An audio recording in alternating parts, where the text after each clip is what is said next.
सुप्रभात विद्यार्थियों। पंचशील अकादमी की ऑनलाइन कक्षाओं में आपका फिर से स्वागत है। इस वीडियो में हम कक्षा 7 वसंत भाग 2 विषय हिंदी के पाठ 5 के बारे में चर्चा करेंगे, जिसका नाम है मिठाई वाला और जिसके लेखक हैं भगवती प्रसाद वाजपेयी। पाठ 4 तक का मैंने पिछले वीडियो में आपको बताया है। आपने उत्तर पुस्तिका में अपना कार्य पूरा कर लिया होगा। पाठ 4 तक साथ में काम करते चले व उनको याद भी करते चले। पाठ 5 आज हम देखेंगे मिठाई वाला। इसमें मिठाई वाले के बारे में बताया गया है, लेखक ने मिठाई वाले के बारे में बताया है कि किस प्रकार मिठाई वाला अलग अलग रूप में आता है। तो चलिए शुरू करते हैं पाठ। उसके स्नेहाभिषक्त कंठ से फूटा हुआ गान सुनकर निकट के मकानों में हलचल मच जाती है।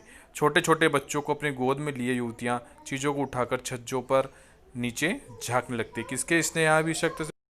उस मिठाई वाले के स्नेहाभिषक्त से, यानी कि जो मीठी मीठी आवाज़ लगाता है बच्चों को लुभाने वाला, मिठाई वाला, ऐसा करके जो आवाज़ लगाता है, तो उससे वो जो स्त्रियां होती है अपने बच्चों को गोद में लेके झांकने लगती है कि वो आ गया है। आगे देखिए। बच्चे खिलौने देखकर पुलकित होते हैं। देखो, पाठ का नाम है मिठाई वाला, लेकिन मिठाई वाला क्या होता है? कभी खिलौने वाला बन के आता है, कभी बांसुरी वाला बन के आता है, कभी मिठाई वाला बन के आता है। तो अभी वह खिलौने वाला बन के आता है। तो बच्चे खिलौने देखकर पुलकित हो उठते हैं। वे पैसे लाकर खिलौने का मोल भाव करने लगते हैं। खिलौने वाला बच्चों को देखता है, उनकी नन्ही नन्ही उंगलियों से पैसे ले लेता है और बच्चों की इच्छा अनुसार उन्हें खिलौने दे देता है। खिलौने लेकर बच्चे फिर से उछलने कूदने लगते हैं। तो इस प्रकार बच्चे बड़े खुश हो जाते हैं, मोल भाव करते हैं, कितने के दोगे, कितने के दोगे। और जब खिलौने वाला उन्हें खिलौने दे देता है तो बच्चे उछल कूद करने लगते हैं और खिलौने वाले को भी ये चीज़ बहुत अच्छी लगती है। आगे देखिए।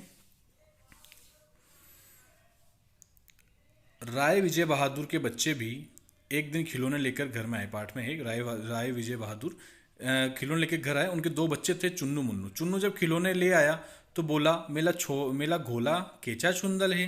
तो चुन्नू उस घोड़े को क्या बोलता है कि मेला घोला केचा चुंदल है। जब बच्चे तोतली आवाज में बोलते हैं तो ऐसे ही बोलते हैं। तो इस प्रकार चुन्नू बोलता है। इसकी मुन्नू बोला, अब मुन्नू बोलता है, ओल देखो मेला केचा चुंदल है।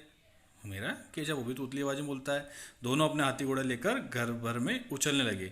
इन बच्चों की माँ रोहिणी कुछ देर तक खड़े खड़े उनका खेल निहारती थी। इनकी माँ का नाम क्या है? रोहिणी। और पिताजी का नाम विजय बहादुर। उनके दोनों बच्चे कौन है? चुन्नू मुन्नू। तो जब पिताजी खिलौने लेके आए तो बोल, देखो मेला केचा चुंदल है, मेला गोला केचा चुंदल है, ऐसे ऐसे करके बोलते रहे। और उनकी माँ उन्हें देखती देखती खेल खेल में निहारती है, उनको अच्छे से देखती कि मेरे बच्चे कितने प्यारे हैं।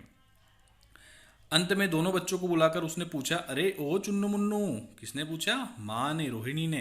ये खिलौने तुम्हें कितने में लिए हैं? मुन्नू बोला, 2 पैसे में। खिलौने वाला दे गया है। रोहिणी सोचने लगी, इतने सस्ते कैसे दे गया है, कैसे दे गया है, यह तो वही जाने, लेकिन दे तो गया ही है, इतना तो निश्चय है। तो ये सब आश्चर्य हो गए कि 2 पैसे में इतने सस्ते खिलौने उसने कैसे दे दिए। लेकिन हाँ, वो खिलौने वाला उनको 2 पैसों में ही दे गया था। 6 महीने बाद नगर भर में 2-4 दिनों से एक मुरली वाले के आने का समाचार फैल गया। लोग कहने लगे, भाई वाह, अब क्या हुआ? खिलौने वाला तो गया और 6 महीने बाद फिर एक मुरली वाले के समाचार फैल गया। लोग कहने लगे, भाई वाह, ये मुरली वाला भी वही खिलौने वाला है। देखिए, मुरली बजाने में वह एक ही उस्ताद है। मुरली बजाकर गाना सुनाकर वह मुरली बेचता भी है, सो भी 2-2 पैसे में। भला इसमें उसे क्या मिलता होगा? एक व्यक्ति ने पूछ लिया। कैसा है वह मुरली वाला? उत्तर मिला, यही 30-32 का होगा। दुबला पतला गोरा युवक है, बीकानेरी रंगीन साफा बांधता है। प्रतिदिन नगर की प्रत्येक गली में उसका मादक मृदुल स्वर सुनाई पड़ता है। मादक यानी कि मीठा, मृदुल यानी कि मधुर स्वर सुनाई पड़ता है कि बच्चों को बहलाने वाला मुरली वाला। पहले तो क्या था? खिलौने वाला था, वह मुरली वाला बन गया है। और लोग आपस में चर्चा कर रहे हैं कि कौन होगा। लोगों को पता नहीं कि ये मिठाई वाला ही मुरली वाला है। तो फिर लोग चर्चा करते हैं, यहाँ 30-32 साल का है, दुबला पतला गोरा युवक है, बीकानेर रंगीन साफा बांधता है और प्रतिदिन प्रतिदिन नगर में घूमता है और कहता है, बच्चों को बहलाने वाला मुरली वाला। इतना मधुर और मीठे स्वर में बोलता है कि सब उसकी ओर आकर्षित होने लगते हैं। रोहिणी, रोहिणी चुन्नू मम्मी की मम्मी, रोहिणी उठकर अपने पति विजय बाबू के पास गई। जरा उस मुरली वाले को बुलाओ तो चुन्नू मुन्नू के लिए ले लूं। रोहिणी ने क्या बोला विजय बहादुर ने उनके पति से कि मुरली वाले को बुला दो, मैं चुन्नू मुन्नू के लिए एक मुरली ले लेती हूँ। क्या पता यह फिर इधर आए ना आए। विजय बाबू एक समाचार पत्र पढ़ रहे थे, यानी कि अखबार पढ़ रहे थे। उसी तरह उसे लिए हुए वे दरवाजे पर आकर मूली वाले से बोले, क्यों भाई, मतलब अखबार जैसे पढ़ रहे थे, खुला था अखबार, तो ऐसे कैसे उठ के चल पड़े और दरवाजे पर आ गए और मूली वाले से बोलते, किस तरह देते हो मूली। दौड़ते आपते हुए बच्चों का झुंडा, बच्चे भी दौड़ के दरवाजे पर आ गए। सब बोल उठे, हम भी लेंदे मुल्ली और हम भी लेंदे मुल्ली, मतलब हम भी मुल्ली लेंगे। मुल्ली वाला हर्ष से यानी कि खुश होकर गदगद उठा। बच्चों की आवाज़ उसको बहुत अच्छी लगती थी। बोला, सबको देंगे भैया, लेकिन जरा रुको, ठहरो, एक एक को देने दो। क्या कहा मुल्ली वाले ने, कि रुको, मैं सबको दूंगा, भगदड़ मत करो, मस्ती मत करो, मैं सबको दूंगा, एक एक को देने दो। मुरली वाला, हाँ बाबूजी, क्या पूछा था आपने, कितने में दी। दी तो वैसे 3-3 पैसे के हिसाब से हैं, पर आपको 2-2 पैसे में ही दे दूंगा। ये देखो, पैसे क्या, पुराने ज़माने में पैसे चलते हैं, 2 पैसे 3 पैसे में बहुत सारी चीज़ें जैसी थी। अब 2-3 पैसे का कोई मोल ही नहीं रहा, 2-3 रुपये तक का मोल नहीं रहा है। पहले के ज़माने में पैसे चलते थे। तो विजय बाबू से क्या बोलता है कि आपको 2 पैसे में दे दूंगा, लेकिन मैं 3 पैसे में बेचता हूँ, लेकिन आपको मैं 2 पैसे में दे रहा हूँ। विजय बाबू मुस्कुरा दिए, मन ही मन कहने लगे, कैसा है, सभी को तो 2 पैसे में दे रहा है। विजय बाबू भी समझदार आदमी थे, वह समझ गए थे कि मुरली वाला जो है बेचने के लिए ऐसा मुझसे कह रहा है कि सबको 3 पैसे में देता हूँ, लेकिन आपको 2 पैसों में दे दूंगा। लेकिन विजय बाबू को पता था कि ये सबको ही 2 पैसे में देता है, मुझे विशेष कृपा नहीं कर रहा है, मुझ पर कोई विशेष कृपा नहीं कर रहा है। देता तो सबको इसी भाव से है, पर मुझ पर उल्टा एहसान लाद रहा है। मुरली वाला एकदम अप्रतिभ हो उठा, बोला, यह तो ग्राहकों का दस्तूर होता है कि दुकानदार चाहे हानि उठाकर चीज़ क्यों ना बेचे, पर ग्राहक यही समझते हैं कि दुकानदार मुझे लूट रहा है। बाबूजी, असल दाम 2 ही पैसा है। तो ग्राहक और दुकानदार की जो बात होती है वह चल रही है। दुकानदार भी पैसे लेना चाहता है और ग्राहक भी कम पैसे देना चाहता है, और ये दुकानदार ग्राहक में कम ज़्यादा का मोल भाव चलता रहता है। वही यहाँ पर मुरली वाले और विजय बहादुर के बीच में दर्शाया गया है। आगे देखिए, 2 मूलियाँ लेकर विजय बाबू फिर मकान के भीतर पहुंच गए। मुरली वाला देर तक उन बच्चों के झुंड में मूलियाँ बेचता रहा।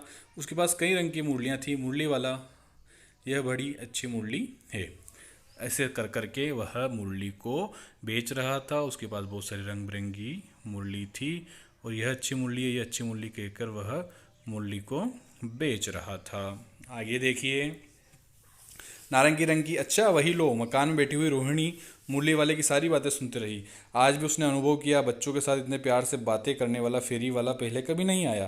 बेचारा इस तरह मारा मारा फिरता है, पेट जो ना कराए सो थोड़ा, मतलब पेट के लिए सब करना पड़ता है, मारा मारा फिरना पड़ता है, घूमना पड़ता है, मेहनत करनी पड़ती है। तो ये बात रोहिणी सोच रही कि बच्चों से कितनी अच्छी बातें करता है, लेकिन इसको इधर उधर भटकना पड़ता है, इधर उधर इसको घूमना पड़ता है, क्योंकि पेट के लिए, खाने के लिए सब कुछ करना ही पड़ता है।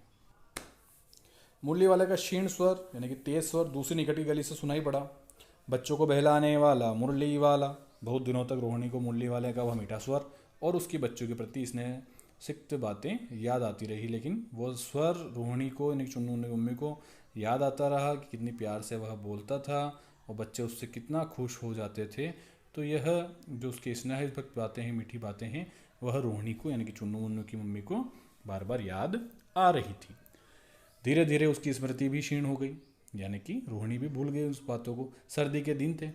रोहिणी को नीचे गली में सुनाई पड़ा, बच्चों को बहलाने वाला मिठाई वाला। ये लो, थोड़े दिन बाद फिर वह आ गया, लेकिन अब किस वेश में आया, मिठाई वाला बन के आया। पहले क्या बेचने आया था, खिलौने वाला, फिर क्या बेचने आया, बांसुरी वाला, और अब मिठाई वाला।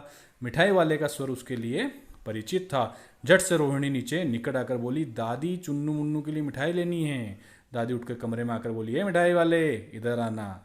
नीचे गई तो विजय बहादुर थे नहीं, दादी थी। तो दादी को बोला कि चुन्नू मुन्नू के लिए मिठाई लेनी है, मिठाई वाले को बुला दो। तो दादी ने बोला कि ये मिठाई वाले इधर आओ। रोहिणी बोली, दादी फिर भी काफ़ी सस्ता दे रहा है, 4 पैसे की ले लो। यह पैसे रहे, 4 पैसे की मिठाई दे रहा है, सस्ता दे रहा है, यह पैसे रहे। रोहिणी ने दादी से कहा, दादी इससे पूछो तुम इस शहर में और कभी भी आए थे या पहली बार आए हो। तो रोहिणी ने दादी से पूछा कि उससे पूछो कि तुम पहले भी आए थे, क्योंकि रोहिणी को वह स्वर मिलता जुलता लग रहा था कि मुरली वाला भी ऐसे ही बोलता था। यहाँ मिठाई वाला हर्ष, संशय और विस्मय आदि भाव में डूबकर बोला, यानी कि हर्ष यानी कि खुशी से, संशय यानी बताते हुए, विस्मय यानी कि आश्चर्यचकित होकर भाव में बोला, इससे पहले मुरली लेकर आया था और उससे भी पहले खिलौने लेकर आया था। वह बोली, इन व्यवसायों में भला तुम्हें क्या मिलता होगा? वह बोला, मिलता भला क्या है, यही खाने भर को मिल जाता है, कि ज़्यादा कुछ तो पैसे मिलते नहीं, लेकिन हाँ इतना होता है कि रोजी रोटी चल जाती है, यानी कि पेट भरने तक का हमें भोजन मिल जाता है, और बस ज़्यादा तो हमें कुछ मिलता नहीं है। किसने कहा? ये मिठाई वाले ने। पर हाँ, संतोष, धीरज और कभी कभी असीम सुख जरूर मिलता है, और यही मैं चाहता भी हूँ। व्यर्थ उन बातों की क्यों चर्चा करूँ, उन्हें आप जाने ही दो। उन बातों को सुनकर आपको दुखी होगा। अतिशय गंभीरता के साथ मिठाई वाले ने कहा, मैं भी अपने नगर का एक प्रतिष्ठित आदमी था। ये अपनी पुरानी बात सुनाने लगे कि मैं भी अपने नगर का प्रतिष्ठित आदमी था। मकान, व्यवसाय, गाड़ी घोड़े, नौकर चाकर सभी कुछ थे, यानी कि उसके पास सब कुछ था। स्त्री थी, यानी कि अपनी पत्नी थी, छोटे छोटे दो बच्चे थे, यानी कि दो बच्चे भी थे। मेरा बस सोने का संसार था, यानी कि बहुत आराम से मैं रहता था। बाहर संपत्ति का वैभव था, भीतर सांसारिक सुख था, यानी कि बाहर संपत्ति ने पैसे बहुत थे, और घर के अंदर बच्चे बच्चे और पत्नी का सुख था। स्त्री भी बहुत सुंदर थी, मेरी प्राण थी, मुझे बहुत प्यारी थी। बच्चे ऐसे सुंदर थे जैसे सोने के सजीव खिलौने हैं, यानी कि बच्चे भी मेरे बहुत प्यारे थे। ये कौन बता रहा है? या वह मिठाई वाला बता रहा है। उनकी अटखेली, यानी कि खेल खिलौने या खेलना उनका, कि हमारे घर में कोलाहल यानी कि शोर मचा रहता था। समय की गति, विधाता की लीला, अब कोई नहीं है। अपने उन बच्चों की खोज में निकला हूँ, वे सब अंत में होंगे तो यहीं कहीं, आखिर कहीं ना जन्मे ही होंगे। तो इससे ये पता लगता है कि कुछ घटना घटी जिससे उसके बच्चे और पत्नी अब उसकी ज़िंदगी में नहीं रहे, उसके जीवन में नहीं रहे, वह अब अकेला ही रह गया मिठाई वाला। और अब इन छोटे छोटे बच्चों में खिलौने, मिठाई, बांसुरी बेचने के लिए जाता है, और जब छोटे छोटे बच्चे को देखता है तो उसे ऐसे लगता है कि मेरे बच्चे यहीं कहीं होंगे, कहीं ना कहीं तो उनने फिर से जन्म लिया है, और इस तरह सुख संतोष के साथ मरूंगा। इनको देखकर इनको ऐसा लगेगा कि हाँ ये मेरे ही बच्चे हैं, और मैं सुख संतोष के साथ मरूंगा। इस तरह के जीवन में कभी कभी अपने उन बच्चों की एक झलक सी मिल जाती है। रोहिणी ने मिठाई वाले की ओर देखा, उसकी आंखें आंसुओं से तर थे, यानी कि मिठाई वाला ये बात बताते बताते रोने लग गया। इसी समय चुन्नू मुन्नू आ गए, रोहिणी से लिपट कर उसका आंचल पकड़कर बोले, अम्मा मिठाई दे दो। तो यह दृश्य चल रहा है, सब भाव विभोर हो गए हैं, रोहिणी भी और मिठाई वाला भी। और इतने में चुन्नू मुन्नू आ जाते हैं और बोलते हैं, अम्मा मिठाई दे दो। तो आपका ये पाठ था मिठाई वाला। इसके लेखक थे भगवती प्रसाद वाजपेयी। आप पुस्तक में से एक बार और अपने पाठ को इसको पढ़िएगा, समझिएगा। अगले वीडियो में मैं इस पाठ के आपको कुछ महत्वपूर्ण शब्दार्थ लिखाऊंगा और प्रश्नोत्तर कराऊंगा। और अभी तक आप इस पाठ को पढ़ के समझने की कोशिश कीजिएगा। मैंने आपको अच्छे से समझा दिया है, लेकिन एक बार और पुस्तक में से आप इस पाठ को पढ़िएगा। अगले वीडियो में इसके शब्दार्थ और